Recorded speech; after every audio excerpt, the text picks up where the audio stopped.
زندگی کے مسافر ہیں، ہم تمام مسافر ہیں۔ رسول اللہ صلی اللہ علیہ وسلم نے فرمایا حدیث شریف ہے کہ زندگی کیا آقا صلی اللہ علیہ وسلم فرمایا کہ ایک انسان جو ہے سفر پر ہے اور تھک کے جھاڑ کے پیڑ کے سائے کے نیچے بیٹھا ہے، اس کو اور آگے جانا، منزل ہماری بہت آگے ہے، منزل ہماری بہت آگے، سفر پہ رہتے کام کرتے ہیں۔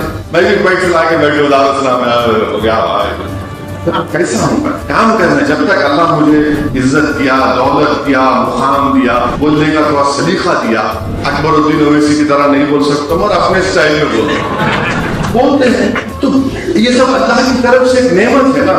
میں کبھی نہیں سوچا تھا کہ اللہ سبحانہ و تعالیٰ مجھے ان چیزوں کو، ان جگہوں پر اللہ مجھے جانے کا موقع ملے گا۔ تم کر رہے ہیں کام، اس میں ان کو سب کو تکلیف ہے، نہیں یو پی کیوں جا رہے ہو، کل بول رہے کوئی صاحب نہیں وہ سی ایم کہتے وہاں بیٹھے دلی میں، وہ ہمارے سے بات کرے۔ ارے بھائی یہ تو بتاؤ کہ تمہارے مائی باپ جو ابھی تک ماشاءاللہ سے بیچیدر ہے، وہ امیٹھی کیوں ہار گئے؟ میں کہا تھا امیٹھی انہوں ہار گئے، کیرلا میں آگے جیتتے۔